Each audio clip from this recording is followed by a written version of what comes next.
Hi, good morning. I welcome you all on the behalf of the journey of knowledge. आज मैं 7th class NCERT हनीकम book का एक बहुत ही खूबसूरत poem mystery of the talking fan को discuss करने जा रहा हूँ। ये बहुत ही शॉर्ट पोएम है। Mystery of the talking fan. Mystery का मतलब बेसिकली क्या होता है, कोई भी पिक्युलरिटीज, मतलब कोई भी खास बात, रहस्य, अजूबा चीज। तो उस टॉकिंग फैन का क्या अजूबा बात है? टॉकिंग फैन मतलब कोई भी फैन टॉक कर सकता है क्या? This is next to impossible कि कोई फैन बात करे हमसे, बट यहाँ पोएम में है टॉकिंग फैन। तो देखते हैं कैसे टॉक करते हैं ये ह्यूमन से। So let us start. Is there a ceiling fan in the room where are you sitting now? कह रहा है कि इस समय जहां आप बैठे हैं, क्या आपके छत पे सीलिंग में कोई फैन लगा हुआ है? जिस जगह पे आप बैठे हैं करंट टाइम में। इज द फैन क्वाइट और नॉइजी? क्या जो फैन चल रहा है काफी साउंड कर रहा है या काम है, शांत है? It is noisy, you may be sure is a distant relative of the talking fan in the poem which you are going to read। यदि फैन नॉइजी है, मतलब वो साउंड क्रिएट कर रहा है, तो हो सकता है वो आपका दूर का कोई रिलेटिव्स होगा। तो बहुत ही इंटरेस्टिंग पोएम है। फैन टॉकिंग करता है मतलब आपका कोई रिलेटिव्स होगा, आपसे बात करना चाहता है, बट आपकी बात तो वो समझ नहीं पा रहा, ना आप उसकी बातों को समझ पा रहे हैं।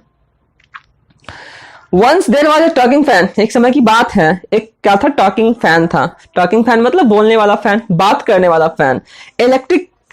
इलेक्ट्रिकल ही चैटर, मतलब चैटर का मतलब बेसिकली होता है जब हम लोग बात करते हैं ना, ऐसे ही बात करते रहना, बोलते जाना। तो फैन भी ऐसा ही था, बोलते जा रहा। जब फैन को ऑन किया जाता था तो हमेशा बोलते जाता था। No one could understand. कोई भी उसकी बात को समझ नहीं पाता था। फैन की बात को हम लोग कैसे समझ सकते हैं? फैन में हो सकता है कोई मैकेनिकल प्रॉब्लम होगा, उसके कोई पार्ट्स में मैकेनिकल प्रॉब्लम होगा, तो फैन बहुत ज्यादा साउंड कर रहा था, नॉइजी था फैन वो। I could not quite hear what he said। Poet कहते हैं कि मैं उसकी बातों को नहीं समझ पाता था। What he said मतलब क्या? जो वो कहना चाहते थे। अच्छा, वह कहना चाहते थे, ही उसके लिए क्यों यूज किया गया? ही यहाँ पे पर्सोनिफिकेशन है। जब किसी चीज को हम एज ए ह्यूमन ट्रीट करते हैं, एज ए पर्सन ट्रीट करते हैं, तो उसको पर्सोनिफिकेशन करते हैं। ही तो लिविंग थिंग के लिए यूज होता है, लेकिन फैन तो नॉन लिविंग थिंग्स है। तो here the poet use the personification for the fan. Poet कहते हैं कि मैं उसकी बातों को समझ नहीं पाता था कि वो आखिर फैन कहना क्या चाहता था। फैन का साउंड बस एक ही होता है, चल रहा, वो चै चै की आवाज, कर की आवाज, अलग अलग डिफरेंट टाइप का साउंड होता है। कहते हैं ना, ये फैन बहुत अजीब सा साउंड कर रहा है।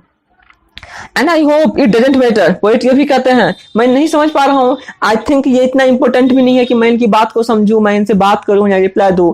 बस मैं इनकी बातों को समझ नहीं पा रहा हूँ, लेकिन ये फैन है मुझसे बात करना चाहता है, ये फैन मुझसे कुछ कहना चाहता है, लेकिन मैं नहीं समझ पा रहा हूँ। ये कोई खास भी नहीं है मेरे लिए, इतना इंपॉर्टेंट नहीं है कि मैं इसको नहीं समझ पा रहा हूँ तो कुछ हो जाएगा। It doesn't matter because one day somebody oiled. अब क्या होता है कि फैन के पार्ट्स में कोई मैकेनिकल प्रॉब्लम था, तो घर का जो कोई मेंबर होगा वो मैकेनिक्स को बुला के लाता है रिपेयरिंग करने के लिए। Because one day somebody oil, तो मैकेनिक जो है आके क्या करता है, उसमें कुछ ऑयल डाल देता है। हम लोग फैन को पार्ट्स को क्या करते हैं, ग्रीसिंग करवाते हैं, ऑयलिंग करवाते हैं। तो मैकेनिक जो था वो फैन में क्या डाल देता है, ऑयल डाल देता है। हिज लिटिल व्हीलिंग मोटर, उसके जो मोटर है, मोटर में कुछ प्रॉब्लम होता, तो राउंड करने में क्या होता, प्रॉब्लम होता, तो साउंड क्रिएट करता। वो मैकेनिक उसके मोटर में थोड़ा सा ऑयल डाल देता है। And all the mystery was spoiled, तो सारा का सारा रहस्य खत्म हो जाता है। पोएट के मन में क्या था, क्यूरियोसिटी थी कि जानने की आखिर ये जो फैन है क्या कहना चाहता है। टोन क्या था इस पोएम का, क्यूरियोसिटी, मतलब जानने की इच्छा थी कि आखिर फैन मुझसे बात करना चाहता है, ये फैन टॉकेटिव क्यों है, ये बातूनी क्यों है, ये फैन क्यों बात करना चाहता था। पोएट ये भी जानते थे कि आखिर मैं उनसे बात क्यों नहीं कर पाता हूँ, मैं उनकी बातों को समझ क्यों नहीं पाता हूँ। और ये भी कहते हैं कि मैं नहीं समझ पाता हूँ तो इतना कोई इंपॉर्टेंट भी नहीं है। अब तो सारा रहस्य ही खत्म हो गया। जब वो मैकेनिक आए, उस फैन में थोड़ा सा ऑयल डाल दिया तो फिर से अच्छे से मूव करने लगा। And all the mystery was spoiled, he ran as still as water.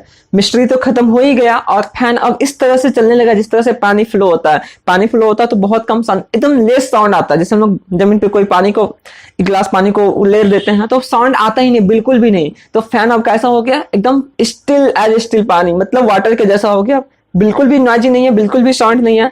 तो जो पोएट के मन में जो मिस्ट्री था सारा खत्म हो गया, क्यूरियोसिटी थी जानने की, उनसे बात करने की, उनकी बातों को समझने की, ये सारा का सारा खत्म हो गया। सो बहुत ही खूबसूरत पोएम है जो लिखा गया है मॉर्ट जुबिन के द्वारा। उम्मीद करते हैं आप लोगों को अच्छा लगा होगा। So till then take care, be happy, हंसते रहिए, मुस्कुराते रहिए, आसपास साफ सफाई रखिए, पेड़ पौधे को पानी दीजिए। Thank you so much.